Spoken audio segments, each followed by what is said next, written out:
Salary से अलग जो कच्चे कर्मचारी पक्के हुए हैं उनके जो लाभांश अभी तक उन्हें वो नहीं मिले। कई जोनों के अंदर पक्के लेटर तो मिल चुके हैं लेकिन उनकी ज्वाइनिंग नहीं हो पाई क्योंकि वहाँ पे पोस्टें नहीं है। और जो 2002 तक का बैच चालू है उसकी लिस्ट आउट नहीं है। 2015 तक सीजी का केस है, उसकी लिस्ट भी अब तक यहाँ नहीं आई है। इनकी कछुए की चाल है। कुछ कर्मचारी मर भी चुका है, कुछ कर्मचारी डेथ भी कर चुका पक्का होने के बाद, जो अब तक ज्वाइनिंग भी नहीं कर पाया। आप लोगों ने बाबा साहेब अम्बेडकर के लिए जी उनके लिए केक भी काटा, जिन्होंने हमारा संविधान लिखा, तो क्या उनके नक्शे कदम पे सरकार नहीं चल रही है क्या? जब से गूंगी बहरी सरकार बैठी है ये संविधान को चेंज करने का काम और कर रही है। जो संविधान हमारे लिखे हैं उसमें कई जगह बदलाव भी कर दिया इन लोग। तो ये संविधान हम बाबा साहब के जितने संविधान जो लिखा हुआ है उनको तो फेरबदल करने की कोशिश करें। दलितों के साथ अत्याचार हो रहा है, वही मनुवादी सरकार जैसे जो उनको बताया जाता है वो मनुवादी सरकार फिर उसी राह पर चले। दलितों के लिए हमेशा एक बेकार रही और अभी भी बेकार काम कर रही है। भारत संविधान से चलेगा या फिर किसी सरकार के कहे में चलेगा? फिलहाल तो सरकार के कहे में चल रहा है। संविधान के खिलाफ संविधान से चलता तो शायद हमें प्रोटेस्ट भी ना करना हो। भारतीय जनता पार्टी 27 साल में सत्ता में आई है। अब वो किसके बदौलत आई है? वो वाल्मीकि समाज के बदौलत आई है। ज्यादा वाल्मीकि नहीं,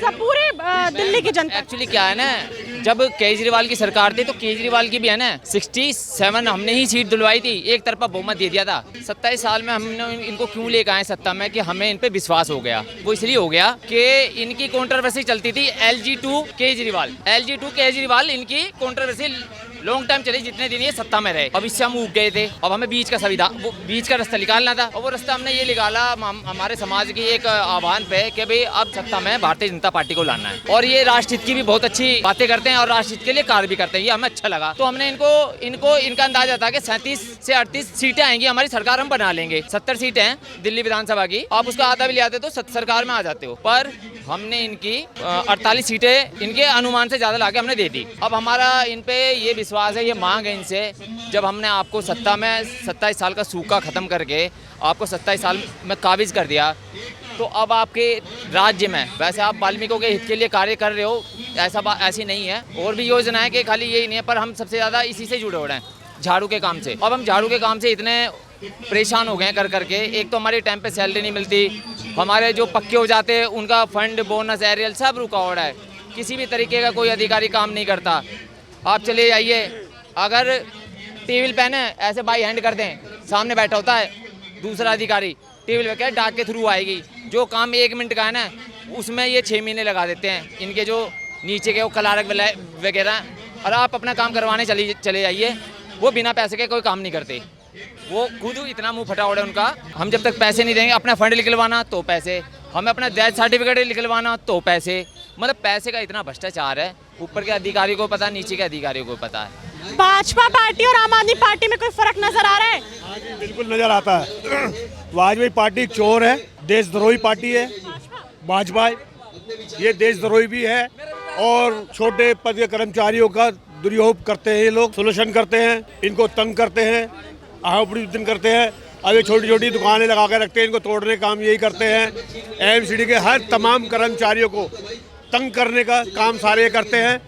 अब जो कुछ प्रेस रिपोर्टर कहते हैं कि MCD के लोग काम नहीं करते हैं, उस काम करने का मतलब पीछे क्या है ये कभी किसी ने देखा?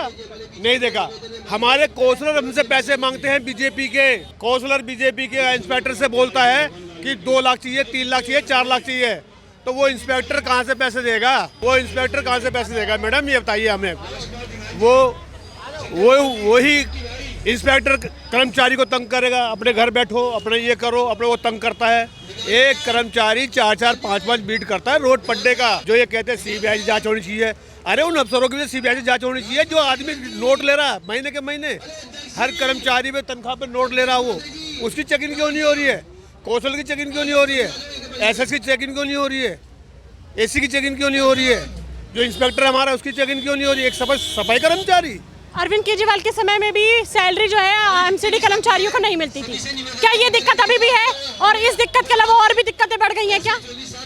केजरीवाल सरकार, कांग्रेस सरकार नंबर 1 की देश को चलाने के लिए सरकार यही है, ठीक है। बीजेपी तो भ्रष्टाचार और बहुत, जितना मैं गलत बोल सकता हूँ उससे गलत ज्यादा है। भरोसा अब केजरीवाल, आम आदमी पार्टी और कांग्रेस पे है कि वो सही करेगी? अब की बात सारा वाल्मीकि, जैसे पहले पिछली बार वाल्मीकियों ने जब मुख्यमंत्री बनाया, हम चाहते कि वो प्रधानमंत्री बनाएंगे अब क्या हम केजरीवाल जी को। जी हाँ, हकीकत बता रहा हूँ मैं आपको। आपका वाल्मीकि समाज की वोट जो है केजरीवाल जी की हो जाएगी सारी सारी। के समय में भी काफी एमसीडी कर्मचारी को कहना था कि हमें सैलरी नहीं आती है, हमें उत्पीड़न का सामना करना पड़ता है। मैडम पहले भी वाल्मीकि समाज था जो इनको मुख्यमंत्री तक सीट पे इनको लेकर आए थे। कौशल की सीट पे भी वाल्मीकि समाज ने उठाया। पंडित ब्राह्मण कोई वोट नहीं देता इसको, केजरीवाल को। ये सब पंडित होगा, ब्राह्मण होगा, राजपूत होगा, क्षत्रिय होगा, ये सब बीजेपी के हैं। जितने पैसे वाले सब बीजेपी के आदमी हैं। और जो वोटें डलती है वो छोटे कर्मचारियों को डलती है, वाल्मीकि समाज की डलती है।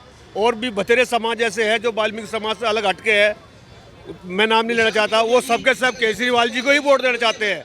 और अब हम दिखा देंगे मोदी जी को कैसे प्रधानमंत्री बनाया था, कैसे मुख्यमंत्री तरह आएगा। ये मुख्यमंत्री भी चोर है। हाँ जी गुप्ता जी, एक सफाई कर्मचारी क्या वैल्यू है जिसके पीछे तुम सीबीआई छोड़ रहे हो? अरे जो आतंकवाद का काम कर रहे हैं, जो मोटे मोटे करोड़ों का, ये मोदी जी के जो भाई के बंगले हैं उन पे सीबीआई क्यों नहीं जा रही है? मोदी के भाई के इतने बंगले दिखाते हैं, न्यूज़ पे दिखाते हैं, टीवी पे दिखाते हैं, उसके बाद सीबीआई क्यों नहीं जाती है?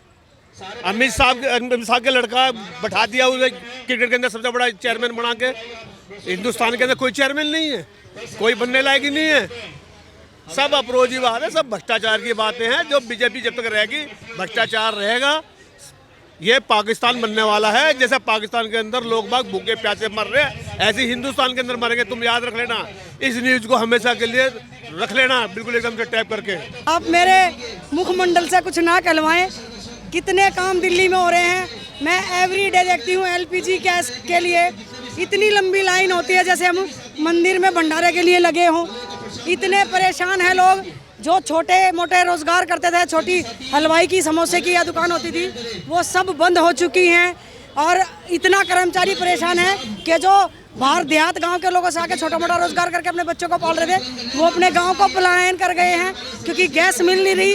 तो वो अपने ठेले वगैरह कैसे चलाएंगे? और महिला सुरक्षा कितनी हो रही है, आए दिन कांड हो रहे हैं, आए दिन हम दिल्ली में देख रहे हैं। आए दिन पूरी जो व्यवस्था है, जो न्याय प्रणाली है, उसकी धज्जियां उड़ाई जा रही है। और इसका आपको पता है एकमात्र रीज़न ये है कि ट्रिपल इंजन की सरकार है। ना नीचे वाले सुनेंगे, ना ऊपर वाले सुनेंगे, ना उसके ऊपर वाले सुनेंगे। तो यहाँ कोई सुनने वाला नहीं है। जब किसी को ये समझ में नहीं आता कि एक जीता जागता इंसान जो सफाई के पैसे से जुड़ा हुआ है, जो निगम का कर्मचारी है, जिसकी जितनी भी मांग डिमांड है, वो सुप्रीम कोर्ट भी ये कहता है कि इनकी पूरी मांग डिमांड जायज़ है। जब ये सुप्रीम कोर्ट के आदेश को नहीं मानते, उसके आगे कोई कुछ नहीं कह सकता। मैं तो सिर्फ क्वेश्चन मार्क लगा सकती हूँ, क्योंकि इनकी जो न्याय नीति है, जो इनकी कार्य प्रणाली है, जो इनकी न्याय नीति है, ये लोग हमेशा गरीबों के खिलाफ रहे हैं। ये लोग हमेशा सिस्टम के खिलाफ रहे हैं। ये लोग हमेशा संविधान के खिलाफ रहे हैं। और दिल्ली में विशेषकर पर्टिकुलर वाल्मीकि जाति जो एससी कैटेगरी में आती है, वो एक पर्टिकुलर किसी भी पार्टी की रीढ़ की हड्डी मानी जाती है। और आज रीढ़ की हड्डी का क्या हाल आपके सामने है। लेकिन प्रधानमंत्री तो बोलते हैं कि मैं जो सत्ता में बैठा हुआ हूँ वो गरीबों की वजह से बैठा हूँ, उनके वोटों की वजह से बैठा हूँ। मैं जो बैठा हुआ हूँ, मेरा काम है सबको एक साथ लेके चलना, जातिवाद ना करना, धर्म के ऊपर राजनीति ना करना। लेकिन जमीनी स्तर पे आपको तो कुछ और ही हकीकत दिख रही है। आप कह रही है कि SC/ST के साथ भेदभाव हो रहा है, या फिर आप कह रही है कि सबका साथ सबका विकास नहीं हो रहा है, आप कह रही है संविधान का हनन हो रहा है। देखिए, मैं देश के यशस्वी प्रधानमंत्री आदरणीय नरेंद्र मोदी जी तक भी ये मैसेज पहुंचाना चाहूँगी कि हो सकता है ये सब चीज़ें उनकी नॉलेज में ना हो।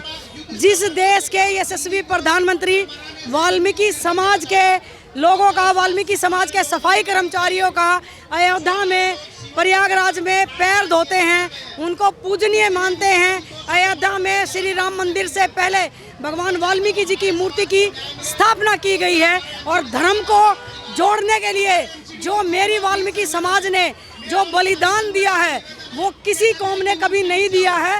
अब देश के यशस्वी प्रधानमंत्री जी भी जिस कौम के लिए ये कहते हैं कि इनका मुंह खुलने से पहले, मेरे सफाई कर्मचारियों का मुंह खुलने से पहले इनकी मांग डिमांड, इनकी जो जायज़ है, इनकी पूरी हो जानी चाहिए। तो क्या नगर निगम में जो बैठे हुए निगम के जो अधिकारी हैं, जो IAS IPS अधिकारी हैं, जो आते ही है सिर्फ इसी वजह से कि जितना भी इनके अधिकारी को हनन कर सके, जितना भी इनका शोषण कर चुके, वही हमारी पढ़ाई है और वही हमारा मेहनताना है। यहाँ नगर निगम में वो भ्रष्ट अधिकारी बैठे हैं जो होने वाले कामों को भी घुमा फिराकर ना होने वाली कैटेगरी में डाल देते हैं। आपका क्या नाम हुआ? मेरा नाम आशीष टाक है। पीएम मोदी कहते हैं कि मैं एमसीडी वालों की डिमांड पूरी, उनका मुंह खुलने से पहले उनकी डिमांड पूरी कर देता हूँ। उनकी जो समस्या होती है उनके बताने से पहले मैं उनकी समस्या सुलझा देता हूँ। सही में ऐसा है? अगर ऐसा होता हम धरने पे क्यों बैठे होते? अगर ऐसा होता तो धरने पे क्यों होता? ये लोग अपनी सैलरी तक के लिए प्रोटेस्ट करते हैं, सैलरी तक के लिए, और जो इनके ड्यूज हैं वो तो अभी बहुत बाकी हैं। इसी कारण तो हम धरने पे बैठे हैं। भाजपा पार्टी से, रेखा सरकार से दिल्ली की जनता कितना त्रस्त हो चुकी है कि सबके मुख पे भाजपा को लेके कोई पॉजिटिव रिस्पांस है ही नहीं। रेखा गुप्ता सरकार को लेके, केंद्र सरकार को लेके, भाजपा को लेके हर इंसान नेगेटिव रिव्यू ही दे रहा है। और जनता तो अब इतनी मजबूर हो गई है कि हमारे लिए तो केजरीवाल ही अच्छा था, हम अगली बार अगले टाइम एस्टल में हम केजरीवाल को ही चुनेंगे, रेखा गुप्ता सरकार को नहीं चुनेंगे। ये दिन आ चुके हैं। अब आप देखिए किस तरीके से आज एमसीडी कर्मचारी अपने हक के लिए सड़कों पर उतर चुके हैं। और कुछ महीने पहले हमने देखा था बस मार्शल सड़कों पे थे, ट्रक ड्राइवर सड़कों पे थे, कैब ड्राइवर सड़कों पे थे। हर इंसान इतना त्रस्त हो चुका है, चाहे वो किसी भी फील्ड का हो, सड़कों पे उतर के अपनी मांग उठा रहा है। और वहाँ पे रेखा गुप्ता सरकार कहती है कि दिल्ली में सब कुछ बहुत बढ़िया चल रहा है, किसी की तरीके की कोई भी दिक्कत नहीं है, लेकिन शायद जमीनी स्तर पे सब कुछ उल्टा नजर आता है। अगली बार मैं फिर मिलूंगी आपसे, तब तक के लिए बने रहिए वो न्यूज़ के साथ। मैं यशस्वी शर्मा, धन्यवाद।